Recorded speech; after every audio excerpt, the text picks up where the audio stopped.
नमस्कार, मैं आपका रतन सर।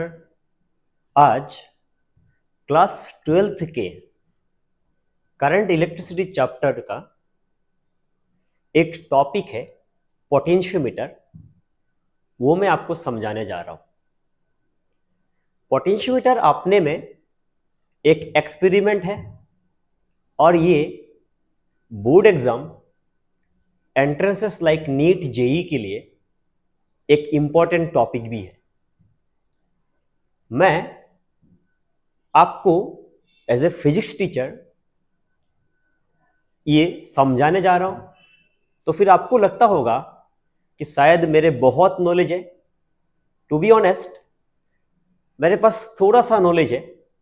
बस जितना नॉलेज है उससे मैं ट्राई करूंगा कि पोटेंशियोमीटर के बारे में आपको मैं 100% क्लियरिटी दे पाऊं।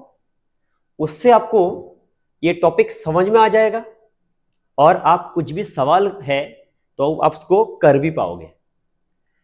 ये दो वीडियो में मैं ट्राई करूंगा कि नीट या जेई या एससी वर्मा या एनसीईआरटी में इस टॉपिक के क्या क्या क्वेश्चंस है वो आप कर पाओ।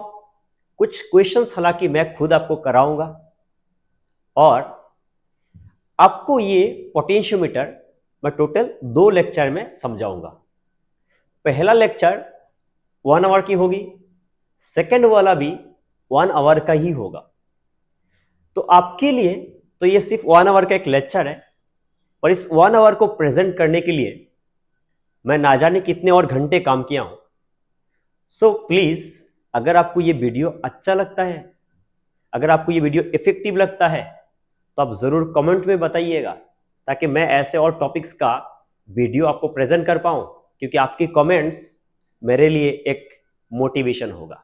चलिए, तो मैं जैसे कि आपको ऑलरेडी मैं बताया हूं कि पोटेंशियोमीटर एक इंस्ट्रूमेंट है, और क्लास 12th के जो हमारे बच्चे हैं वो इसके ऊपर ऑलरेडी एक्सपेरिमेंट करते हैं।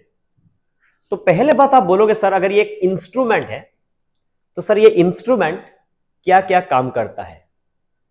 तो पहले मैं बोल रहा हूं कि ये आपके ईएमएफ को मेजर करता है। ईएमएफ को मेजर करता है, और अगर 2 सेल गिवन है तो दोनों सेल का ईएमएफ को ये कंपेयर भी करता है, और अगर एक सेल है तो इस सेल का ये इंटरनल रेजिस्टेंस भी कैलकुलेट करता है। तो फिर मेरे स्टूडेंट्स मेरे से पूछेंगे या आपके ये सवाल आएगा, सर अगर ये पोटेंशियल डिफरेंस ही मेजर कर रहा है तो 10th लेवल पे हमने ऑलरेडी पढ़ा है कि वोल्टमीटर वोल्टेज डिफरेंस यानी पोटेंशियल डिफरेंस मेजर करता है। तो फिर आप और एक इंस्ट्रूमेंट का बोझ हम पे क्यों ला रहे हो?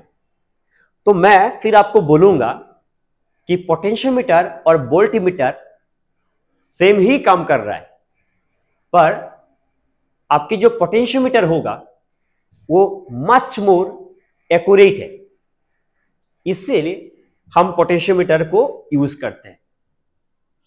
फिर सवाल आता है, सर अगर ये मच मोर एक्यूरेट है तो इसका रीजन क्या है?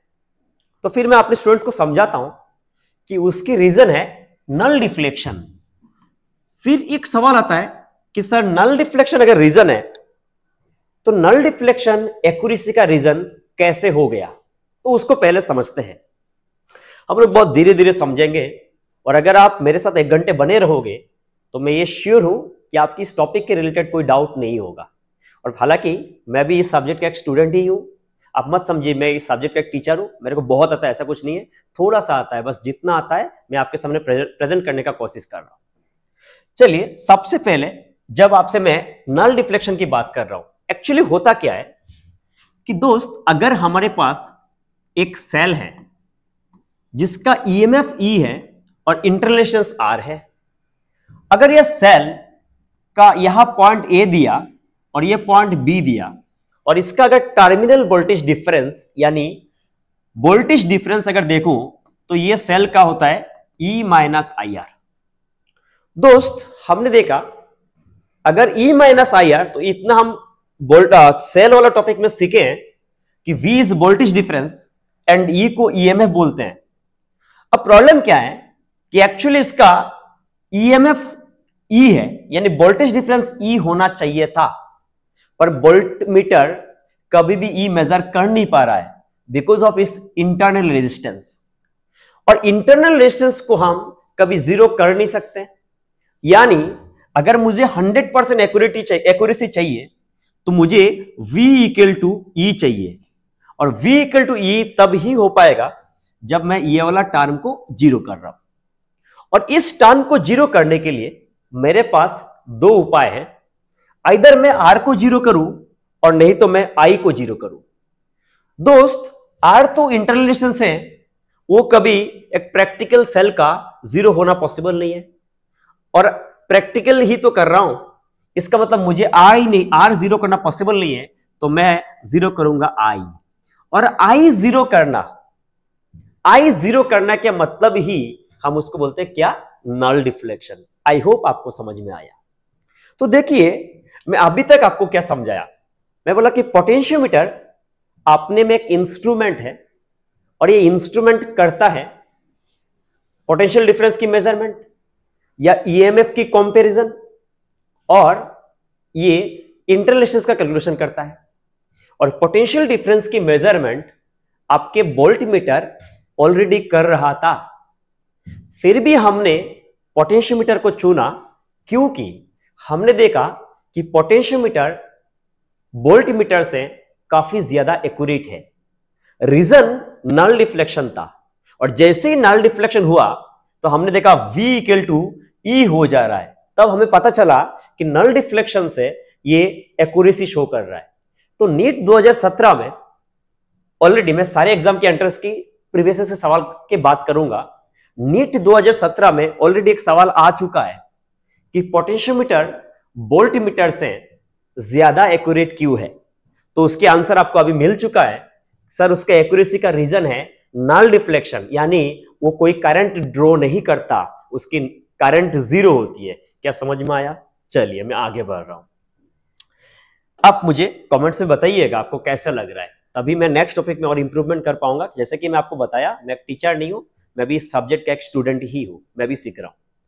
चलिए, अब पोटेंशियोमीटर जब हम बात करते हैं तो इसमें दो सर्किट्स होते हैं, एक होता है दोस्त प्राइमरी सर्किट और एक होता है सेकेंडरी सर्किट।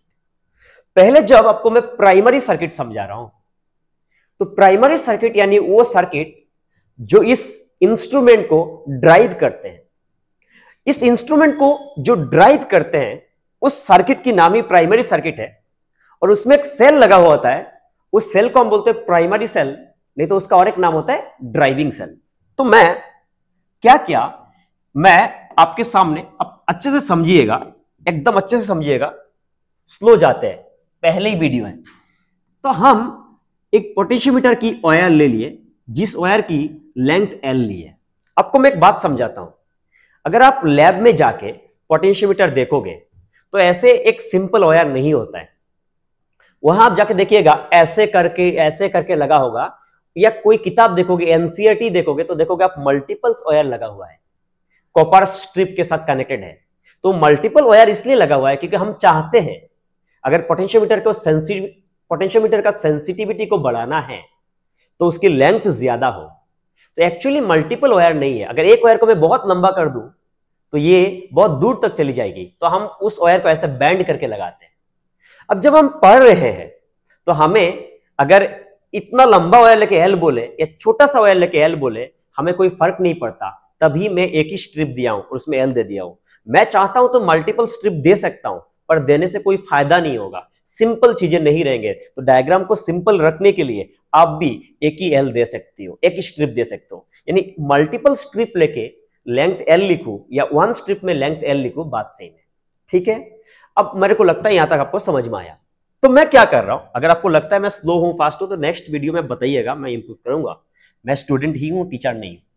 अब मैं क्या किया, इसमें एक बैटरी दे दिया, और इस बैटरी का जो वोल्टेज डिफरेंस है मैंने बोला इसका E0 है। समझिएगा दोस्त, ये जो सेल है ये इस जैसे कि बताया कि पोटेंशियोमीटर की दो सर्किट होता है, एक प्राइमरी और एक सेकेंडरी।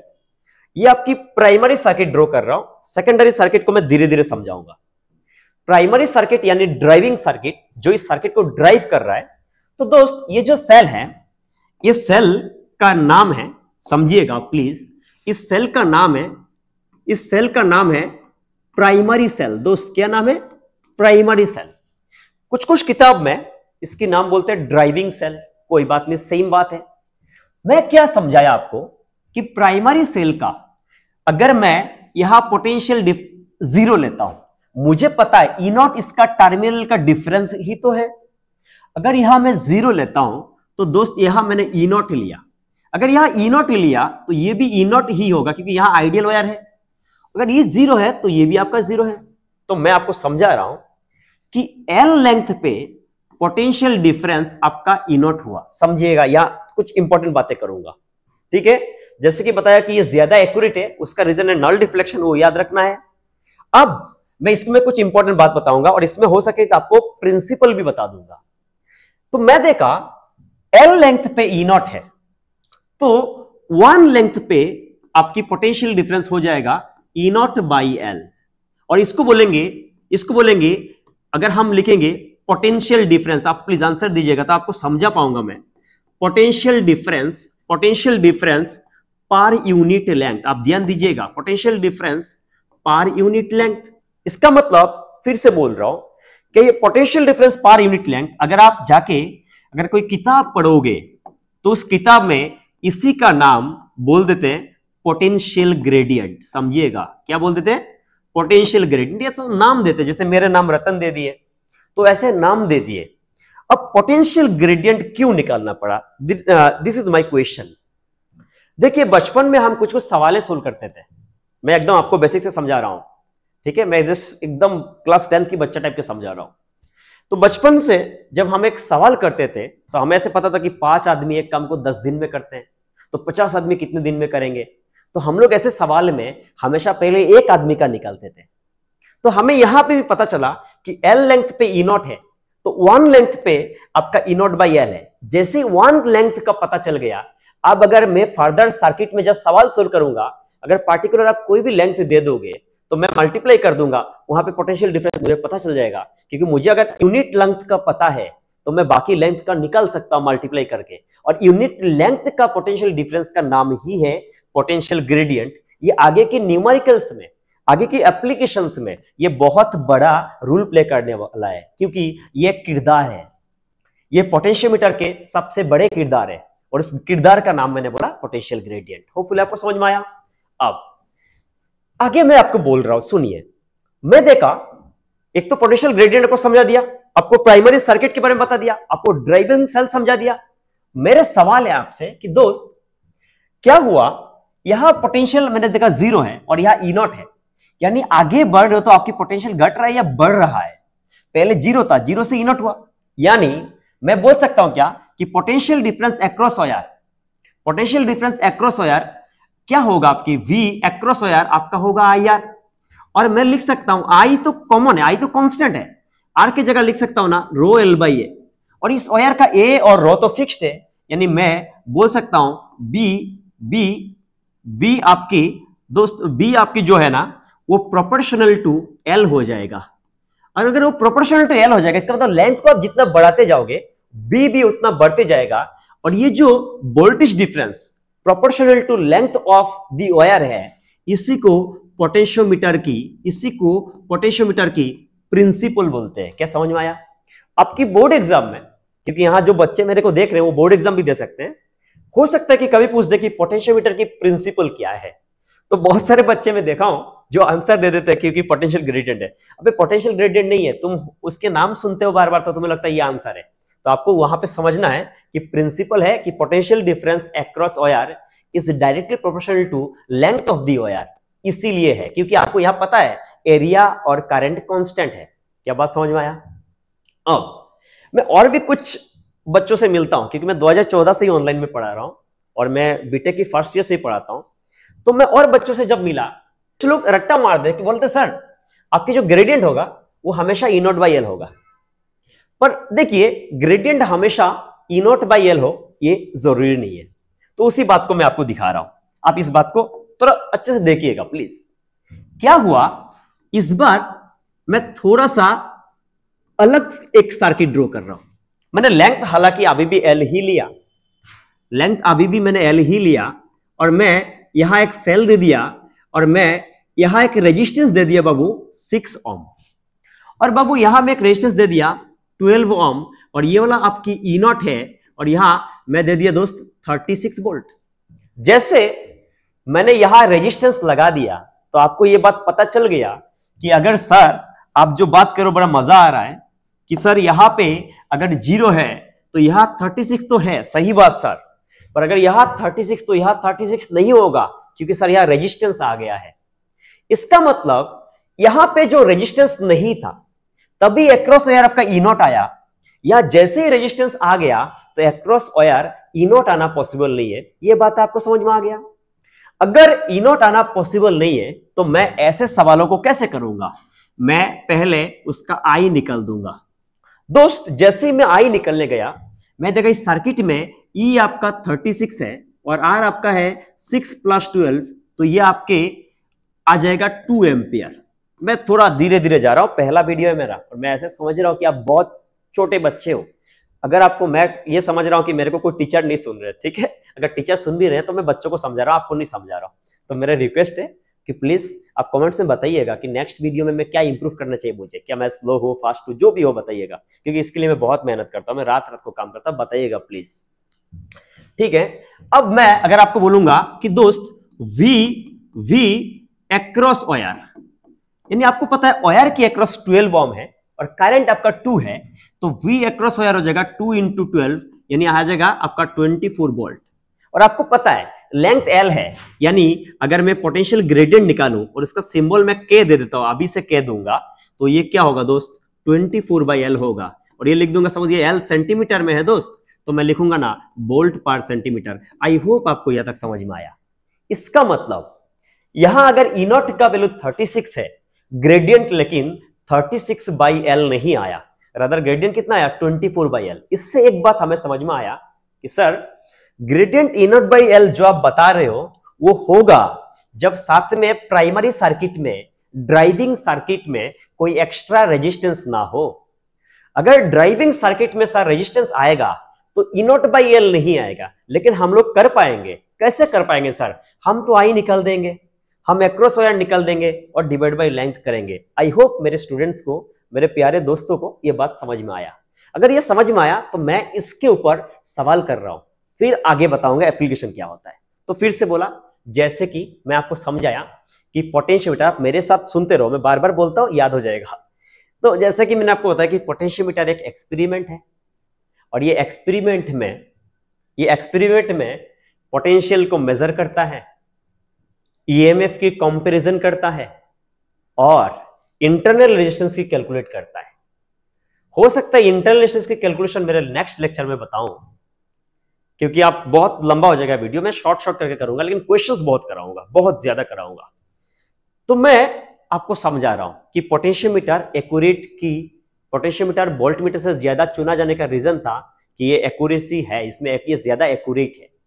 अब सवाल आता है कि एक्यूरेट क्यों है, तो मैंने आपको समझाया नल डिफ्लेक्शन है।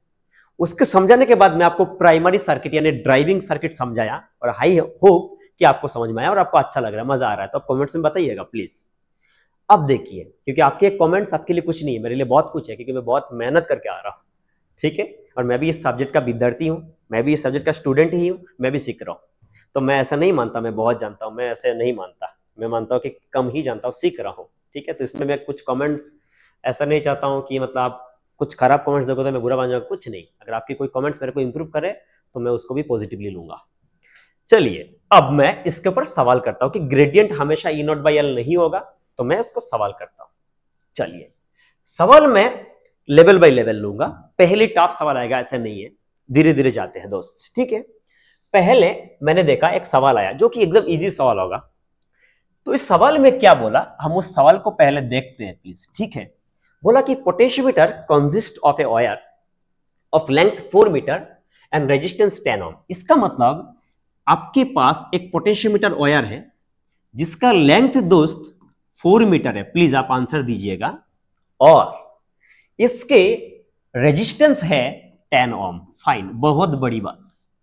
और इसके अक्रॉस एक आपने सेल लगाया जिस सेल का ईएमएफ है 2 वोल्ट। तो पोटेंशियल डिफरेंस क्या निकालना है? पर यूनिट लेंगे, यानी पोटेंशियल ग्रेडियंट ही पूछा। यानी कुछ बच्चे मेरे को बोलेंगे सर ये तो पोटेंशियल ग्रेडियंट का टॉपिक है, तो ग्रेडियंट का ही सवाल है। अबे ऐसे मत करो, समझो। तो यहां मैंने 2 वोल्ट लगाया, तो कुछ बच्चे यहां हैरान हो जाएंगे, उनको ये लगने लगेगा सर यहां रेजिस्टेंस दे दिया। जैसे ये रेजिस्टेंस दे दिया तो सर क्या करें? अरे भाई ये रेजिस्टेंस से हमारा कुछ नहीं होगा। हम थोड़ी देर पहले आपको एक्सप्लेन किए थे, अगर ड्राइविंग सेल के साथ कोई रेजिस्टेंस नहीं लगा हुआ है, यानी ड्राइविंग सेल में जो भी पोटेंशियल डिफरेंस होगा, आप देखिए ना कि मान लीजिए यहां मैंने 0 माना तो यहां आपके 2 आएगा, यहां 2 तो यहां भी 2 आएगा, और यहां आपका 0 आएगा। यानी अक्रॉस वायर 2 वोल्ट ही है। और आपको पता है ना कि वायर का 4 मीटर है, तो 4 मीटर में अगर, सॉरी पहला यूज कर रहा तो थोड़ा सा इशू होगा रे, बुरा मत मानो। तो अब देखिए 4 मीटर में 2 वोल्ट है, तो 1 मीटर में होगा 2/4 वोल्ट पर मीटर, यानी मैं लिख सकता हूं 0.5 वोल्ट पर मीटर। आई होप आपको यह समझ में आया। चलिए, ये बेसिक सवाल था, धीरे धीरे उठाएंगे। कुछ बच्चों को लगेगा सर इतना इजी सवाल करा रहा हूं, मैं ऐसे ही मानता हूं, मैं इजी से बना रहा हूं। अगर तुझे लगता है कि ये आता है तो इसको स्किप मार के आगे बढ़, कोई दिक्कत नहीं है। और जब भी क्वेश्चन मिलता है तो आप ऐसा नहीं कि बैठ के पूरा आराम से देख रहे हो, प्लीज, मैं ऐसा अच्छा नहीं लगता मुझे। आप एक नोट्स लेके बैठिए और अच्छे से आप नोट्स बनाइए, और जब भी क्वेश्चन आता है आप उसको सोल्व कीजिए, और फिर आप मेरे सॉल्यूशन को देखिए, पॉज मार के सोल्व कर सकते हो आप। चलिए अब देखिए, नेक्स्ट क्वेश्चन आया। ये क्वेश्चन मैं आपको आंसर बता चुका हूं ऑलरेडी, आप कर पाओगे। बोला for measurement of potentiometer is preferred in comparison to voltmeter because. इसका रीजन मैं बता चुका हूं, आप पढ़ के देख लो, आपको टाइम मिलेगा। मैं बोल रहा हूं इसका रीजन था नल डिफ्लेक्शन, तो मैं सीधा मार रहा हूं कि potentiometer doesn't take current from the circuit. बाकी मैं पढ़ नहीं रहा हूं, आई होप आपको समझ में आ जाएगा।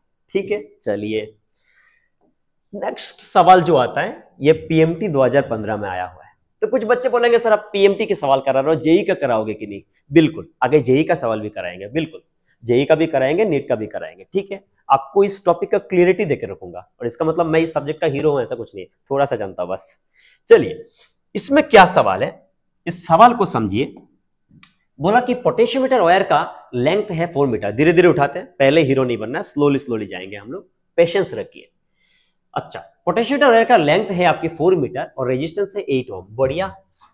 और इसमें इस सवाल में अगर आप नोटिस करोगे तो इस सवाल में पोटेंशियल ग्रेडियंट गिवन है, कितना गिवन है? 1 मिलीवोल्ट पर सेंटीमीटर, समझिएगा। और आप देखिए, अगर मैं इसका डायग्राम बनाने जाऊंगा, आप हमेशा डायग्राम के साथ एनालाइज कीजिए, कुछ देर बाद आप बिना डायग्राम का भी कर पाओगे। तो इसका लेंथ है 4 मीटर, पर यहां आपको पर सेंटीमीटर मिला, तो मैं 4 मीटर की जगह 400 सेंटीमीटर लिख रहा हूं। मैं कॉमन यूनिट में ला रहा हूं, और आई होप आपको समझ में आ रहा है, मुझे भरोसा है।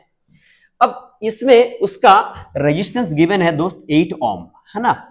और बोला the resistance that must be connected in series with the wire and A battery of EMF 2 volt. इसका मतलब दोस्त ड्राइविंग सेल का ईएमएफ 2 वोल्ट है, और इसके साथ उन्होंने एक रेजिस्टेंस जोड़ा, जिस रेजिस्टेंस का वैल्यू आपके बताना है, यानी हमें उसकी रेजिस्टेंस की वैल्यू बतानी है।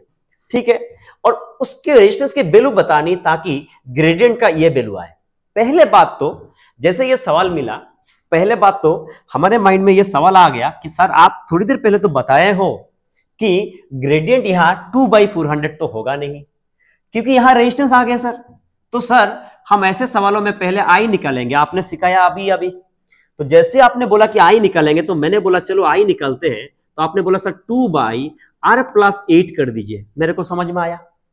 अब सर ये आई निकाले हो, अगर आप आई निकाल दियो तो सर हम लोग इसका वोल्टेज अक्रॉस वायर निकाल देंगे, क्योंकि रेजिस्टेंस गिवन है।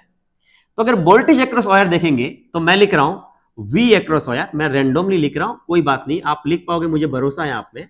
तो वी अक्रॉस वायर जैसे ही लिखूंगा तो आपको पता है दोस्त आई है 2/r+8, है ना दोस्त, और जो रेजिस्टेंस है वो आपको पता है 8 ओम है। आपको ये थोड़ी निकालना है, आपको ग्रेडियंट निकालना है।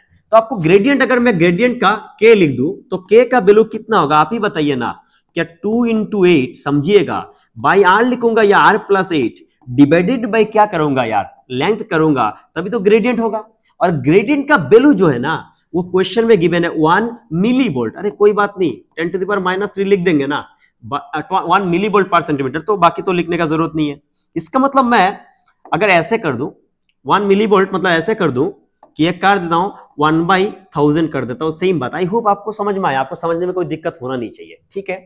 अब दोस्त 0 0 0 0 कैंसिल है, पहला वीडियो से कोई सजेशन ना बताइएगा जरूर, मैं सीखूंगा उससे। चलिए, क्योंकि ऑफलाइन में 2014 से हो, ऑनलाइन में पहला है, तो आपके सजेशन ही मेरे को इंप्रूव करेगा। चलिए, तो अब देखिए ये 4 कितने टाइम जाएगा, यहाँ 2 टाइम जाएगा, आपको पता है 4 होगा, यहाँ 40 होगा। इसका मतलब दोस्त मैं लिख सकता हूं R + 8 इक्वल टू आपके 40 होगा, तो R का जो वैल्यू होगा वो होगा 32 ओम। आई होप आपको समझ में आया।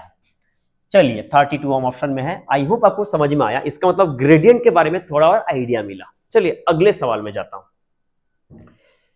अच्छा, और सवाल नहीं है, जो सवाल थे मैं आपको समझा दिया और आई होप आपको समझ में आया, ठीक है। अगले में एप्लीकेशन और मूव किया। तो अभी तक क्या समझाया, फिर से बोल रहा हूं कि पोटेंशियोमीटर एक इंस्ट्रूमेंट है, वो पोटेंशियल डिफरेंस मेजर करता है, ईएमएफ की कंपैरिजन करता है और वो इंटरनल रेजिस्टेंस कैलकुलेट करता है। वो एक्यूरेट है बिकॉज वो नल डिफ्लेक्शन में काम करता है और उसकी प्रिंसिपल है कि potential difference across a wire is directly proportional to its length. वो बात समझाया। फिर मैं तुम्हें ग्रेडियंट निकलना समझाया और बताया कि ग्रेडियंट हमेशा E0/L नहीं होगा। जब मैं तुम्हें ग्रेडियंट निकलना समझाया दोस्त, तो उसमें ग्रेडियंट में मैं एक बात और समझाया कि ग्रेडियंट हमेशा E0/L नहीं होगा। ये बात समझ में आ गया, ठीक है।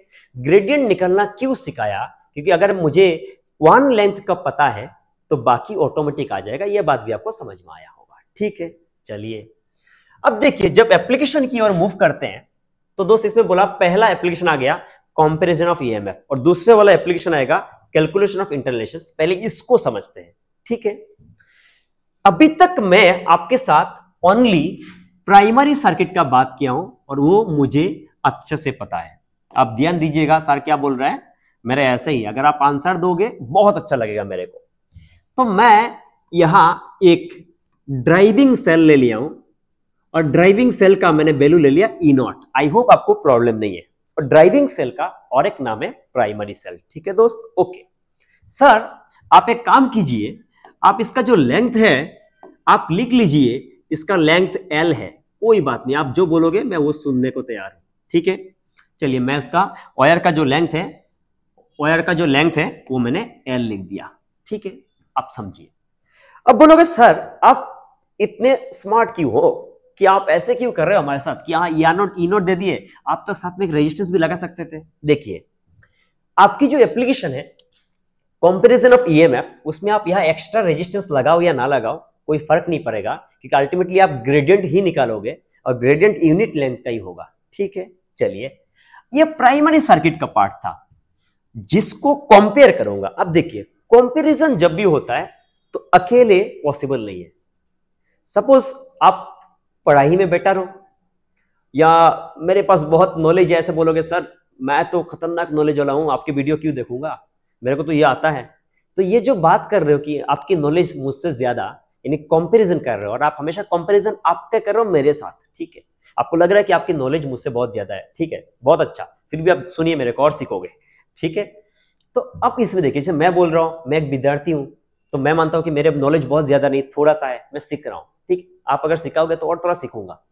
तो मैं आपको क्या बोल रहा हूं कि देखिए, जैसे ही आपको यह बात समझ में आया कि कंपैरिजन, तो आपको यह बात भी समझ में आ गया कि सर अकेले कंपैरिजन कैसे होगा, किसी और के साथ कंपैरिजन करना पड़ेगा सर, अकेले कंपैरिजन पॉसिबल नहीं है। इसका मतलब अगर ये ड्राइविंग सेल है, ये सर्किट को ड्राइव कर रहा है, इसका तो ये प्राइमरी सेल है, तो जो कंपैरिजन करूंगा वो सारे सेकेंडरी सेल होगा और अकेले नहीं होगा, क्योंकि अकेले कंपैरिजन होना पॉसिबल नहीं है। तो मैं सेकेंडरी में 2 सेल लूंगा, फाइन। चलिए सर बहुत बढ़िया बात कर रहे हो आप। चलिए अब इधर देखिए, एक मैं सेल ले लिया, इसका वैल्यू दिया E1 और इसका रेजिस्टेंस दिया R1 और मैं हमेशा गैल्वेनोमीटर को लगाऊंगा और उसके नल डिफ्लेक्शन ढूंढूंगा, क्योंकि बताया था कि वो एक्यूरेट है और एक्यूरेट तब ही है ना जब ये नल डिफ्लेक्शन शो करता है। और नल डिफ्लेक्शन का मतलब दोस्त आपको समझाया, IG का वैल्यू 0। और फिर मैं देखा इसकी जो लेंथ है ये दोस्त आ गया x, यानी मैं आपको समझाया कि इस x को लोग बोलते हैं बैलेंसिंग लेंथ। क्या बोलते हैं? Balancing length. बैलेंसिंग लेंथ यानी वो लेंथ जहां पे करंट 0 आ रहा है, क्योंकि ये जोकी को आप ऐसे ऐसे टच करते रहोगे और आप एक्सपेरिमेंट कर रहे हो, आप उसी जगह में रखोगे जहां ये नल डिफ्लेक्शन शो कर रहा है। आई होप समझ में आया। फाइन। आप बोलोगे सर ये सेल ड्राइविंग सेल है, ये प्राइमरी सेल है, तो नीचे जो लगाया वो सेकेंडरी सेल है।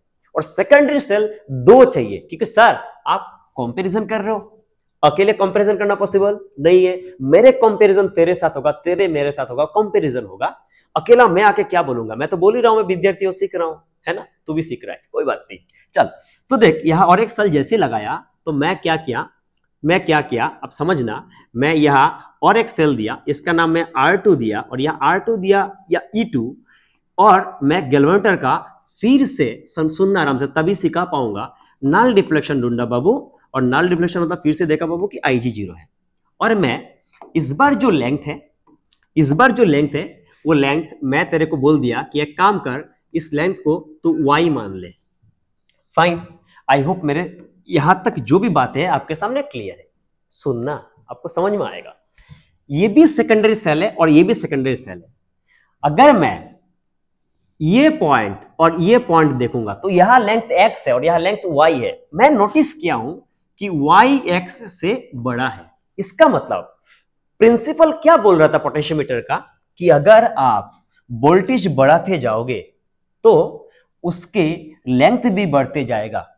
यानी E2 बैलेंस हो रहा था y पे, E1 बैलेंस हो रहा था x पे, और y x से बड़ा है, यानी E2 E1 से बड़ा होगा। यह बात मैं तुझे पहले ही बता देता हूं। आई होप यहां तक समझ में आया। मैं और एक बात बता रहा हूं, ये पॉइंट और ये पॉइंट के बीच, ये और ये पॉइंट के बीच, यहां से जाओ या यहां से जाओ, वोल्टेज डिफरेंस सेम होगा, क्योंकि वोल्टेज डिफरेंस को पाथ से कोई मतलब नहीं है। अगर नीचे से जाएंगे तो E माइनस IR1 होना चाहिए था, पर I जैसे कि 0 है, यानी R1 सिनेरियो में आने वाला नहीं है। तब नीचे से जाएंगे तो सिर्फ और सिर्फ कुछ आएगा या E1, और ऊपर से जाएंगे तो वोल्टेज सेम आना है, क्योंकि वोल्टेज डिफरेंस को दोस्त पाथ से कोई लेना देना नहीं है। यानी ऊपर से अगर जाएंगे तो लेंथ x पता है, इसमें किरदार आ जाते हैं पोटेंशियल ग्रेडियंट। पोटेंशियल ग्रेडियंट जो k था वो एक यूनिट लेंथ के लिए था, और यहां लेंथ x है, तो यहां पोटेंशियल डिफरेंस आपका x आएगा या kx। आई होप आपको समझ में आया। आ रहा है? जो भी है प्लीज बताइएगा, कमेंट्स में बताइएगा, कि मैं इसके बैकग्राउंड में बहुत मेहनत कर रहा हूं और मुझे उसकी इनपुट चाहिए आपसे कि और क्या कर सकता हूं। ठीक है, चलिए नेक्स्ट वीडियोस क्या चाहिए, क्या और करना चाहिए सर को, I will do it for you. चलिए नीचे से जा रहा हूं दोस्त, तो मैं नीचे से देखा वो वाला सेल है वो E2 में दिखा रहा है। कितने में दिखा रहा है? E2, और यहाँ लेंथ आपका y है, तो मैंने E2 इक्वल टू लिख दिया KY। आई होप यहां समझ में आया। बोलोगे सर E2 माइनस IR2 लिखना चाहिए था, पर नल डिफ्लेक्शन है, बता रहा हूं नल डिफ्लेक्शन है, इसका मतलब यहां I लेने का जरूरत, R2 सिनेरियो में आएगा ही नहीं, I 0 है। अगर मैं दोस्त यहां 2 डिवाइडेड बाई 1 कर दूं तो आपको पता है E2 बाई E1 लिख दूंगा, और K कैंसिल होगा तो y बाई एक्स आ जाएगा। यानी अगर मुझे y और x का वैल्यू पता है, अगेन y और x का वैल्यू पता है, तो E2 और E1 का कंपैरिजन हो जाएगा। और मैं कब बोला कि कैलकुलेशन कर रहा हूं? मैं तो कंपैरिजन कर रहा हूं, है ना? तेरे और मेरे बीच में कंपैरिजन हो रहा है ना? चल यहां तक समझ में आया, यहां तक समझ में आया। चल आगे बढ़ रहा हूं। अब इसके बेसिस पे जो एप्लीकेशन ऑफ कंपैरिजन पढ़ा तूने, उसके बेसिस पे हम 2-4 सवाल सोल्व करते हैं। ठीक है, पहला सवाल, ये नीट में आया हुआ सवाल है, आगे थोड़ी और आगे बढ़ेंगे तो जेई का आया हुआ सवाल भी आ जाएगा। क्या बोला? पढ़। बोला पोटेंशियोमीटर की जो वायर है उसका लेंथ 100 है। हर एक समय एक डायग्राम बनाएंगे, क्योंकि हम अभी तक बिगिनिंग में है भाई, तो अभी तो डायग्राम बनाएंगे, कुछ दिन बाद तू बोलेगा सर हम और डायग्राम नहीं बनाएंगे। मैं 2014 से पढ़ा रहा हूं, तब भी आज अपने को एक स्टूडेंट एड्रेस कर रहा हूं, तो नहीं करेगा, तो बोलेगा अभी हम मास्टर हो गए। चलिए, तो पोटेंशियोमीटर का जो वायर है उसका लेंथ है 100। एक काम करता हूं, इसका डायग्राम ना बना के ट्राई करता हूं, देखता हूं हम लोग से होता है कि नहीं। ठीक है, क्योंकि हमें पता है कि हमें k से मल्टीप्लाई करना है, क्या ही करूंगा लेंथ बना के, है ना। चल, क्या बोला कि दो सेल है connected in series, first to support one another and then in opposite direction, right. सुन भाई साहब, अगर दो सेल है, देख आराम से देख, दो सेल है, ये R2 है और ये तेरा E2 है, ये R1 है और ये E1 है। भाई साहब ये सीरीज में लगा हुआ है, और बात को सुनना तभी सिखा पाऊंगा। और एक बार मैंने इसको लगाया, मैंने क्या किया, इस बार तू देखा कि इन दो सेल का सर ने क्या किया, ओरिएंटेशन पलट दिया। यहां माइनस के साथ प्लस लगा हुआ था, या माइनस के साथ माइनस लगा हुआ है, यानी ये एक और दो सेल एक दूसरे को सपोर्ट कर रहे हैं। और जब सपोर्ट कर रहे हैं तो तुझे पता है, सपोर्ट कर रहा है, तू मेरे को सपोर्ट कर रहा है, इसका मतलब हम दोनों बढ़ रहे हैं, यानी E1 प्लस E2, है ना। इसका मतलब तेरे को मेरे को सपोर्ट करना है, ठीक है। चल, यहां मान लीजिए सपोर्ट नहीं, क्या हो रहा है, अपोज कर रहे हैं, है ना। तो कुछ लोग ऐसे भी आएंगे वीडियोस में देखने के लिए जो अपोज करेंगे, तो उनके साथ क्या होगा, E1 माइनस E2। वो लोग चाहेंगे कि मैं घटते रहूं और तू चाहेगा कि सर बढ़ते रहे, तभी तू बोला सर सपोर्ट कर रहा हूं, और यहां अपोज हो रहा है, ठीक है। तो एक बात समझ में आना कि सपोर्ट करेंगे तो तू और हम मिलके हम लोग बढ़ेंगे, और जो लोग आके चाह रहे कि मैं अपोज, मतलब मेरे को सपोर्ट नहीं करना, वो मेरे को घटा रहे, कोई बात नहीं, फिर भी मैं बढ़ूंगा, ठीक है। चल, तो बैलेंसिंग लेंथ एक बार 50 आया और एक बार कितना आया, 10। तो मैं बताया था जहां वोल्टेज ज्यादा आएगा वहां बैलेंसिंग लेंथ ज्यादा आएगा, यानी यहां E1 प्लस E2 है, वो 50 में है। तो मैं लिखूंगा ना भाई कि सर आप लिखो ना, आराम से लिखो, हम आपके साथ हैं, K इंटू 50। क्या ये समझ में आया?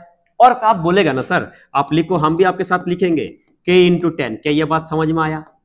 अब मेरे पास अगर दो इक्वेशन है, कंपैरिजन करना मेरे लिए कोई बड़ी बात है ही नहीं सर, बहुत यूं ही ये सब कंपैरिजन हम कर देते हैं। सर आप एक काम करो ना, इसको डिवाइड कर दो सर आप ऐसे कर दो ना सर, 1 डिवाइड बाई 2 कर दो, हम इजीली कर देंगे ये सब।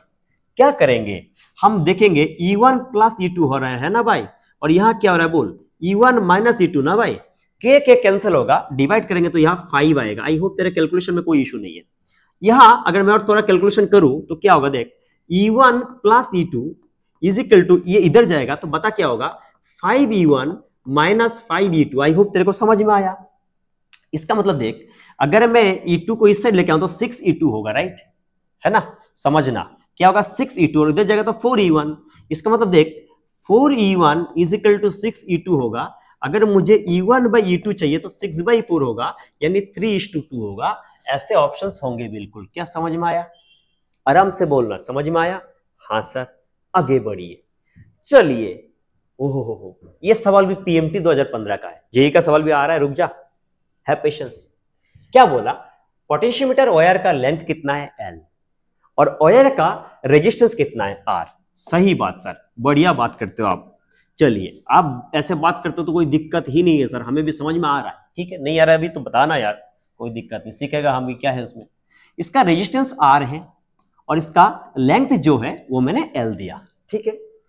इसको मैं सीरीज में लगाया हूं एक बैटरी के साथ, जिस बैटरी का EMF है E0, है ना, और एक रेजिस्टेंस दे दिया R1। यानी एक बात तेरे को समझ में आ गया सर, इतना बात के बाद तो ये बात समझ में आ गया कि ग्रेडियंट आपका E0/L आने वाला नहीं है, क्योंकि आपने रेजिस्टेंस जैसे R1 लगा दिया तो ग्रेडियंट ये तो आएगा नहीं, ठीक है। तूने बोला कि E बैलेंस हो रहा है स्मॉल एल लेंथ पे, तो तुझे E का वैल्यू चाहिए, वही ना, कोई बात नहीं। तो मैं क्या कर रहा हूं, मैं लिख दिया E equal to K into L, right. K क्या था, ग्रेडियंट था।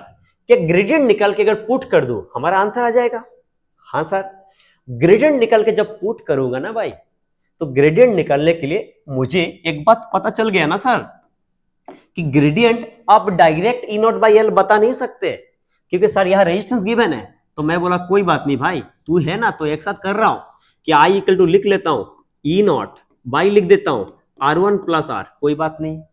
फिर जैसे ही I मिल गया, मुझे V अक्रॉस वायर मिल जाएगा। कितना मिलेगा तू बता, कि V अक्रॉस वायर अगर बोलूंगा तो मैं यहां लिख सकता हूं कुछ होगा या IR, और I कितना है बोल, E0 R बाई क्या लिख दिया R1 प्लस R। यहां तक समझ में आया?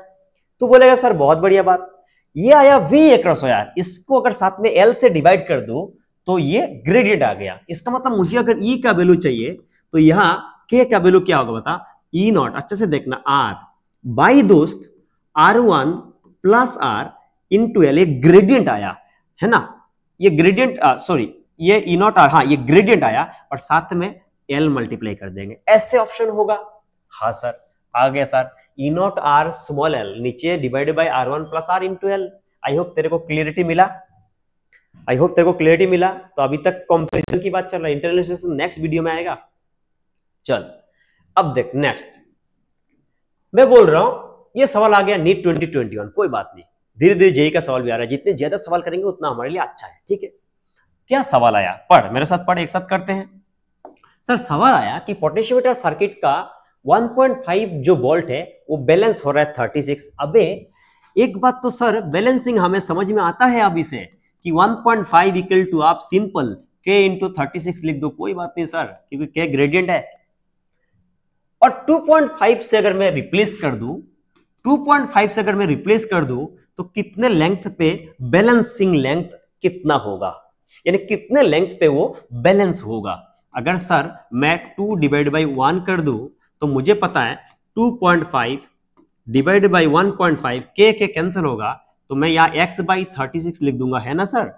आपको पता है ये कैलकुलेशन आप कर लोगे, है ना, इतना मुझे भरोसा है। क्या करोगे देखो, 5 है ना बाई क्या करोगे 3, मैं इतना कराता नहीं हूं, वीडियो है पहला तो कर रहा हूं, ठीक है। तो ये कितना होगा बताओ, 60 आ जाएगा। क्या 60 ऑप्शन में है? हाँ सर है। चलिए आई होप आपको समझ में आया। बैलेंसिंग जब भी बोलेगा आपको समझ में आ गया ना कि जो ईएमएफ बोला k into this length, k क्योंकि 1 यूनिट लेंथ का है तो उतना लेंथ में ही तो बैलेंस हो रहा है, यस और नॉट। चलिए नेक्स्ट सवाल की ओर बढ़ रहे हैं। ओके सर ये सवाल तो जेई में आया हुआ है 2020, कोई बात नहीं, क्या ही पूछेगा, अल्टीमेटली बेसिक आता है तो सब आता है। बोला the length of potentiometer wire is 1200 centimetre, okay, and it carries a current of 60 milli ampere. यानी ये बोल रहे हैं कि एक पोटेंशियोमीटर का वायर है, ओके सर, इस पोटेंशियोमीटर का जो वायर है ये 1200 सेंटीमीटर है, आई थिंक वही बोला, हाँ, और ये करंट कैरी कर रहा है, कितना करंट कैरी कर रहा है वो बोला 60 एम्पियर, नहीं बोला, बोला मिली एम्पियर। आई होप कि तुम्हें कोई इशू नहीं है। अब क्या बोला, cell of EMF 5 volt and internal resistance 20 ohm, है ना, the null point is found to be at 1000 centimetre, the resistance of the whole wire निकालना। अब सुन भाई, इतना इजी तो है, एकदम इजी है। सेल का वोल्टेज 5 वोल्ट और इंटरनल रेजिस्टेंस 20 ओम है, तुझे पता है जब भी नल डिफ्लेक्शन आएगा तो I 0 होगा, यानी इस इंटरनल रेजिस्टेंस का कोई काम नहीं है। इसका मतलब मैं 5 को बैलेंस कर रहा हूं k इंटू 1000 देके, क्योंकि वो बैलेंस हो रहा है 1000 सेंटीमीटर में। यानी मुझे किसके बारे में पूछा कि आर ऑफ दी वायर बताने के लिए बारे में पूछा ना दोस्त। देख आपको पता है यहां 5 है, कोई बात नहीं, यहां k है, k तेरा ग्रेडियंट है। ग्रेडियंट क्या होगा, V across wire by length, across wire resistance R है, करंट 60 मिली एम्पियर है, यानी मैं लिख सकता हूं क्या 60 into 10 to the power -3 into R, यानी V अक्रॉस वायर मिल गया और लेंथ वायर का 1200 है, इंटू में 1000 दे दिया। आई होप आपको समझ में आया। यानी अगर मैं यहां 0 0 इसको कैंसिल कर रहा हूं, ये तो बहुत इजी है मेरे लिए, आप है ना, इसको मैं कैंसिल कर रहा हूं, आप देखिए आराम से, तो मैं थोड़ा सा और कैलकुलेशन कर लो, मेरे को कोई ज्यादा फर्क पड़ता भी नहीं है ना। तो ये कितने बार जाएगा, देखिए 5 टाइम्स जाएगा, राइट, 5 भी कैंसिल हो जाएगा, कोई बात है नहीं, है ना, 5 भी कैंसिल हो जाएगा। इसका मतलब देखिए मैं ऐसे लिख रहा हूं, आप समझिएगा, 5 अगर कैंसिल हो गया तो यहां आपका 1 आ गया, है ना, मैं कैलकुलेशन कर रहा हूं, कोई बात नहीं, यहाँ 10 टू द पावर -3 यहाँ 10 है तो 10 टू द पावर -2 होगा, यानी ये R/100 होगा। तो R का वैल्यू दोस्त कुछ आएगा या 100 आएगा। आई होप आप भी कैलकुलेशन कर पाओगे, कोई बात नहीं, ठीक है। आई होप यहां तक समझ में आया, है ना दोस्त, ओके सर। तो यहां तक समझ में, तो अगले सवाल में जाते हैं। सवाल जितना ज्यादा करेंगे उतना अच्छा है। जब भी सवाल आएगा तो पॉज कीजिए, आप खुद से ट्राई कीजिए, फिर मेरे सॉल्यूशन को देखिए, ठीक है। चलिए, क्योंकि मेरे को बहुत सारे बच्चे देखने आएंगे, सब लोग कर पाएगा ऐसा जरूरी नहीं है, तो मैं यूनिवर्सल पढ़ा रहा हूँ, ठीक है। और पहला वीडियो है, मैं बार बार बोल रहा हूँ, विद्यार्थी हूं मैं, भी सीख रहा हूँ, आप सजेशन दीजिएगा और सीखूंगा, ठीक है। चलिए अब क्या बोला, ये भी जेईई मेन 2019 का आया हुआ सवाल है, कोई बात नहीं, सुनते हैं ना क्या बोल रहे हैं। बोला ideal battery of 4 volt and resistance R R connected in series in the primary circuit, अच्छा ड्राइविंग सर्किट में, और पोटेंशियोमीटर का लेंथ है 1 मीटर, है ना, और रेजिस्टेंस कितना है 5 ओम। कोई बात नहीं सर, ये तो हमें आता है, डायग्राम ही तो बनाना, इतना तो हम कर लेंगे सर। क्या हो रहा है, बोला कि इसका लेंथ है 1 मीटर, है ना, कोई बात नहीं, लेंथ 1 मीटर है, और तो मैं एक काम करता हूं 1 मीटर ना लिख के अगर लिख दूं 100 सेंटीमीटर, कोई बात नहीं है, और इसका रेजिस्टेंस 5 ओम है सर, कोई दिक्कत नहीं है। और उसको आपने आइडियल कितने से, आपने एक बैटरी 4 वोल्ट कनेक्ट किया हो, है ना, और एक रेजिस्टेंस आपने आर कनेक्ट किया। आई होप आपको समझ में आया, है ना। अब क्या बोला, देखिए, the value of R to give a potential difference of 5 millivolt across 10 centimetre. बहुत इजी सवाल है, आप लोग कर पाओगे। आपको पता है कि 10 सेंटीमीटर, ध्यान दीजिएगा, 10 सेंटीमीटर में कितना हो रहा है दोस्त, 5 मिलीवोल्ट, यानी 1 सेंटीमीटर आपके लिए कोई बड़ी बात है ही नहीं सर। 5 × 10⁻³ बाई 10 सर, ये वोल्ट पर सेंटीमीटर आएगा, यही तो ग्रेडियंट है सर। और एक बार ग्रेडियंट आ गया तो बाकी हम कर लेंगे सर, आता है इतना हमें। यानी सर आप एक काम कीजिए, 5/4 0 कर दीजिए, है ना, तो आपकी ये वोल्ट पर सेंटीमीटर आएगा, यही मेरा ग्रेडियंट है। अब मैं सर्किट से ग्रेडियंट निकालने का तैयारी करता हूं, और अगर सर्किट से मैं ग्रेडियंट निकाल दूं तो मैं इक्वेट कर दूंगा। अब बताइए, अगर यहां से मैं आई निकालूंगा तो आई कितना होगा, आई हो जाएगा 4/5 प्लस आर, यानी बी होगा 4 × 5/5 प्लस आर। अभी से आपको आता है, तो ग्रेडियंट का वैल्यू कितना आएगा मैं बताता हूं, ऐसे आएगा क्या, 4 × 5/5 प्लस आर, ये तो बी अक्रॉस वायर आया, या 100 दे दूंगा, आपको पता है दोस्त, तभी तो ग्रेडियंट आ गया। और ग्रेडियंट का वैल्यू हमने यहां निकल के रखा, कितना हो रहा है 5/, ये है, समझ में आया।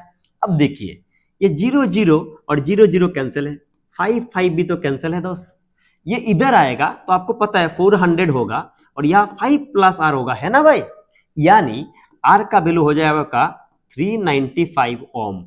आई होप आपको यहां तक समझ में आया, आपको यहां तक समझ में आया। कोई दिक्कत है दोस्त, आराम से बताइएगा, कोई दिक्कत है नहीं सर, आगे बढ़ सकते हैं आप, ठीक है। चलिए आगे बढ़ता हूं।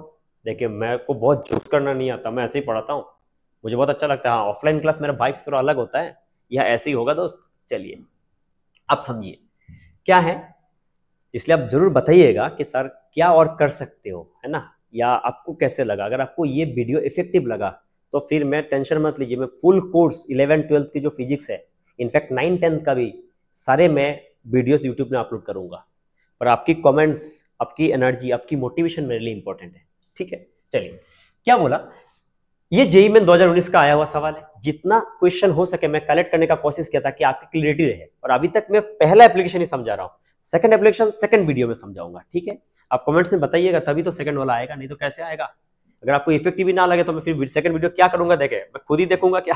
चलिए, हाँ, अरे सर आप देते हो और आपकी बीवी बैठ के देखते हैं बस, तो मैं फिर मेरा जिंदगी में एक ही काम रहा, बोले डेली आऊंगा स्टूडियो में शूटिंग करूंगा और वीडियो अपलोड करूंगा, और फिर मैं और मेरा बीवी बैठ के दोनों देखते रहेंगे।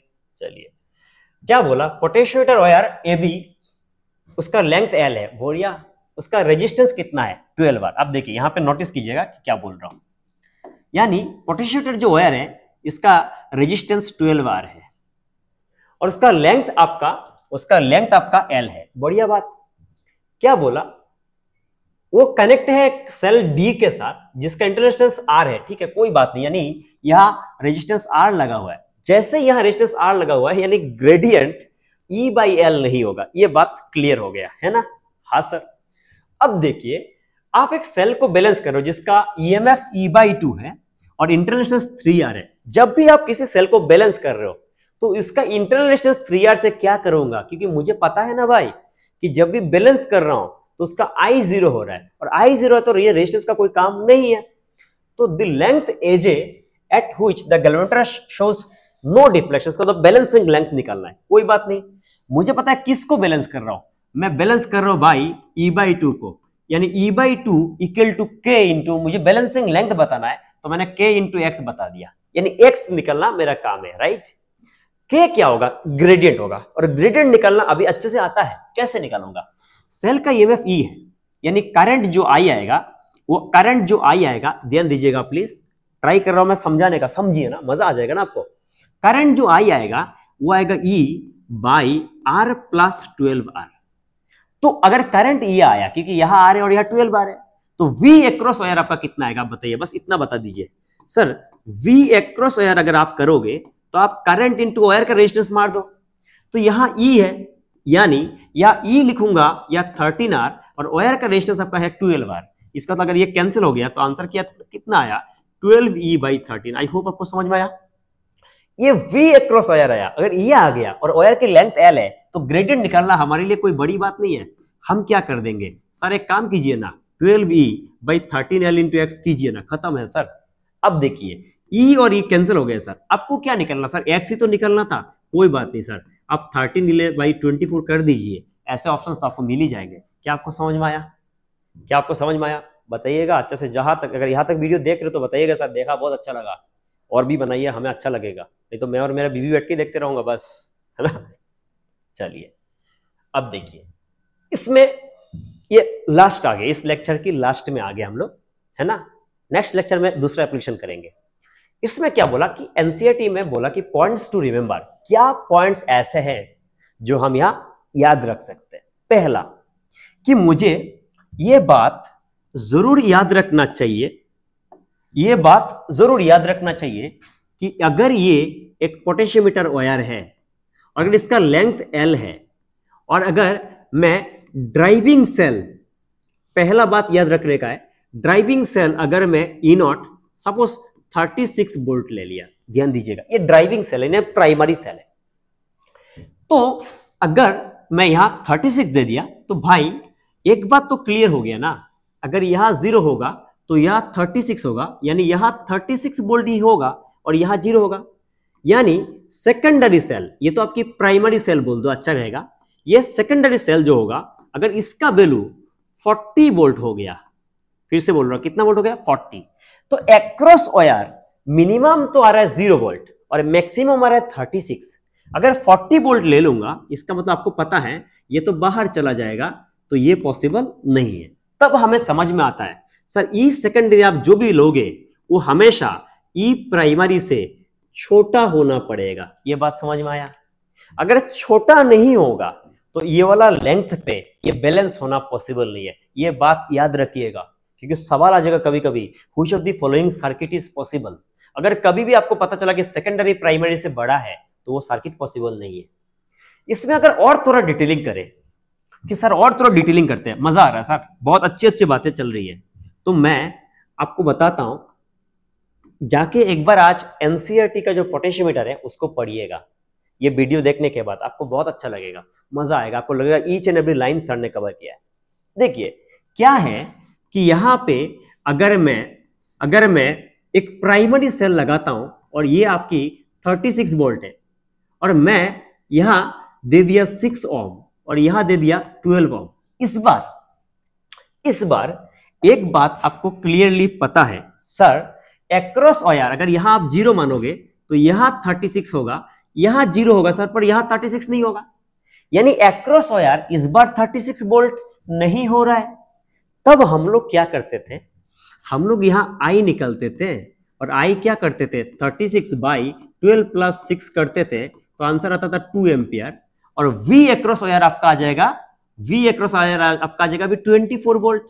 अगर हम 0 माने तो 24, क्योंकि आपको पता है 12 इंटू 2 इज 24, यानी अगर सेकेंडरी सेल, फिर से बोलो ध्यान से सुनिएगा सर क्या बोल रहा है, सेकेंडरी सेल अगर सर 30 ले लेता है, कितना ले लेता है 30, ऑल्दो सेकेंडरी सेल प्राइमरी से छोटा है, तब भी बैलेंसिंग लेंथ आना पॉसिबल नहीं है। तब मैं बच्चों को बोलता हूं आप ऐसे याद रखिए, E secondary should be less than potential difference across wire. अगर ये बात कोई स्टूडेंट याद रखता है तो उसमें कोई प्रॉब्लम नहीं है, पर अगर ये बात याद रखता है तो हो सकता है कभी कभी सेकेंडरी सेल जो है वो प्राइमरी से छोटा आए पर बैलेंस ना दिखाए, क्योंकि ये बात उसी केस के लिए लिखा गया है जब यहां कोई ड्राइविंग सेल के साथ रेजिस्टेंस लगा हुआ नहीं है। अगर ड्राइविंग सेल के साथ कोई रेजिस्टेंस लगा हुआ है, ड्राइविंग सेल यानी प्राइमरी सेल, तो ये बात होल्ड नहीं करेगा, तब ये बात होल्ड करेगा। आई होप आपको समझ में आया। यस, चलिए ये पहला बात था जो आपको नोटिस करना है। सेकंड बात ये लेक्चर की लास्ट है, दूसरे वीडियो में दूसरा एप्लीकेशन आएगा। आप अगर आपको सही लगता है जो भी ये कमेंट्स में बताइएगा प्लीज, आपके ये कमेंट्स मेरे लिए बहुत कुछ होगा, पहला है इसलिए बार बार बोल रहा हूं, ठीक। चलिए क्या है सेकंड बात जो एक स्टूडेंट को या एक टीचर को, क्योंकि मैं भी एक टीचर हूं और मैं एक स्टूडेंट ही, मैं खुद को एक स्टूडेंट ही मानता हूं, सेकंड बात जो मेरे को बहुत अच्छे से याद रखना चाहिए वो है कि सर आपने एक बात तो बहुत बढ़िया बात कर दी कि सेकेंडरी सेल का जो वोल्टेज डिफरेंस होगा वो हमेशा V अक्रॉस वायर से छोटा होना पड़ेगा। ठीक है सर, कोई बात नहीं, वो बात तो हमने बहुत अच्छे से आपका सुना, तो आप और क्या बताने जा रहे हो, एनसीईआरटी ने और क्या बात बता दी। तो मैं बोला मान लीजिए ये प्राइमरी है और ये 36 वोल्ट है, ये आते हैं, ये ऐसे सवाल आपको ना बुक्स में मिल जाएंगे कि कौन से सर्किट ना करेक्ट है, उस समय आपको ये सब ध्यान देना पड़ता है। तो अगर ये प्राइमरी 36 है तो मैं अगर आपको समझाया कि सर एक बात आप समझ लीजिए, यहां अगर 0 लेते हैं ना तो यहां आपकी 36 होगा, ये बात बहुत अच्छे से समझ में आया सर। अगर ये 36 होगा सर तो ये भी 36 होगा और ये आपका 0 होगा, हमें कोई दिक्कत नहीं है सर। लेकिन फिर मेरे एक सवाल आया, मेरे माइंड में क्वेश्चन आया कि अगर मैं ये सेल को उल्टा लगा दूं और मैं ये सेकेंडरी सेल का वोल्टेज 20 वोल्ट ही लूं, क्योंकि आप देखिए यहां माइनस है और यहां प्लस है, या प्लस और माइनस मतलब मैं ओरिएंटेशन उल्टा किया हूं। अब तक मैं नहीं किया था, अब देखिएगा तो पहले बार किया हूं, आप नोटिस नहीं किए होंगे शायद, लेकिन अब तक मैं नहीं किया था, पहले बार मैं ओरिएंटेशन चेंज किया। अब देखिए ऑल्दो सेकेंडरी प्राइमरी से छोटा है, लेकिन अगर यहां 0 है, वोल्टेज डिफरेंस अगर 20 है, वोल्टेज डिफरेंस अगर वोल्टेज डिफरेंस आपका 20 है, यानी यहां ये लोअर है तो यहां -20 होना पड़ेगा, और इस वायर का लोएस्ट 0 है, हाईएस्ट 36 है, यानी -20 का डिफ्लेक्शन का जो बैलेंस होगा वो कहीं यहां होगा, यस और नॉट। और भाई साहब ये होना पॉसिबल नहीं है, यानी एक और बात समझ में आ गया कि सर सेकेंडरी और प्राइमरी सेल जो होंगे ना उनकी ओरिएंटेशन भी सेम होना पड़ेगा, नहीं तो सर ये अच्छे रीडिंग या ये करेक्ट रीडिंग नहीं देंगे। तो ये बात भी पूछेगा कि which of the following circuit is correct, तो उसमें ये भी नोटिस करना है कि दोनों सेल का ओरिएंटेशन सेम आना है। क्या सेम आना है? ओरिएंटेशन। और एक बात याद रखना है कि सेकेंडरी वाला cell potential difference across wire से छोटा होना है, तब ही रीडिंग देगा, नहीं तो रीडिंग नहीं देगा। इसके बाद नेक्स्ट लेक्चर में बात करेंगे about calculation of internal resistance. I hope आपको समझ में आया। चलिए आप कमेंट्स में बताइएगा प्लीज। Thank you.